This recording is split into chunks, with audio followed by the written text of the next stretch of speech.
For our first story, the XFL, the Extreme Football League, just was reincarnated again. I actually think it's an ambiguous X. I don't think it's necessarily extreme. You don't question the XFL, Jack. Well, the third coming of the XFL, it's with The Rock. The Rock. Dwayne Johnson. Okay, but first, Jack, if we're talking about The Rock, we got to talk about Vince McMahon, who's been the godfather of world wrestling entertainment for 40 years. He is a purebred American capitalist, Vince McMahon is. He is, Jack, because the world wrestling entertainment, that is 25% real. It is 25% fake and 25% polyester. In 2001, Vince McMahon created a rival to the NFL. It was called the XFL. Yeah, it was a whole different football league where, players could do fun, creative things like put any name they wanted on the back of their jersey. The first season was a disaster. It went down in flames. It was really rough. But then in 2020, the XFL Football League, it was resurrected and they had 20 games. They got 20 games in before the pandemic hit, and then it was a disaster again. It ended up in bankruptcy. Basically like a foreclosed home. The XFL was about to be sold off at an auction for like pennies. It was just trying to get rid of itself. Until somebody came in and dropped the people's elbow and raised the people's eyebrow. Oh, I know what you're talking about here. The Rock, Dwayne Johnson, the Brahma Bull, the former WWE employee of Vince McMahon stepped in. The Rock just stepped up to buy the XFL. But before we go further, Jack, The Mummy or The Mummy Returns? He wasn't in The Mummy. He might have been in The Mummy Returns. It's a trick question. The answer is Jumanji.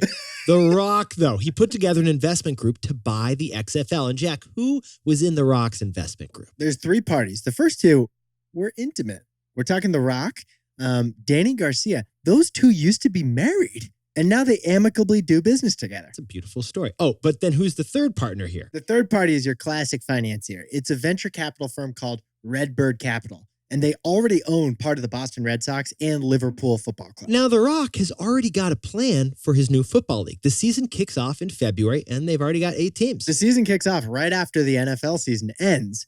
Although it's funny, they don't know what cities those 8 teams will be in or what the mascots will be called. I can bet, Jack, that it's going to be something vaguely violent and probably involve a lot of skull imagery. I feel like that's the vibe. It's going to be extreme. The XFL, they don't do gray areas. But they have selected the 8 coaches. And this was part of the hype video they put out this week. Interesting. And those coaches, aren't they? They have NFL experience. They do. There's a bunch of former NFL coaches and a couple NFL Hall of Fame players, including Hines Ward and Rod Woodson. Interesting twist, though. The Rock is one of the most popular characters in the United States. The Rock has bipartisan love. The Rock has bipartisan love. Yeah, the NFL is kind of shaking in their shoulder pads right now. Is the NFL shaking in their shoulder pads? This could be a threat. Well, The Rock was a defensive end in his college days at the University of Miami. And he always dreamed of playing in the NFL, but nobody drafted him. Is this his revenge? Interesting. XFL Part 3. So, Jack, what's the takeaway for our buddy The Rock and the XFL? In wrestling, as in football, as in business,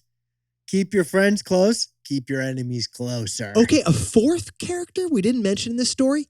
It's Disney. Yes, the XFL already has a deal with Disney, the owner of ABC and ESPN. Because the best friend of pro sports leagues is TV distribution, because that's where the money is. XFL just announced they got a national multi-year broadcasting deal with Disney, the biggest media sports company there is. Okay, so Jack, the XFL is keeping its friend close, but its enemy is the NFL. And it's keeping the NFL even closer. Yeah, because the XFL has a new partnership with the NFL too. So the XFL will try out new innovative things and the NFL will learn from those things. Right. In this partnership, the XFL might try out football with no helmets. Bold strategy, Cotton. Let's see if it works out for them. And the NFL will learn that it's a horrible idea. So The Rock may be the XFL's best hope for an elusive second league success. But the XFL's got friends that are close and enemies that are even closer.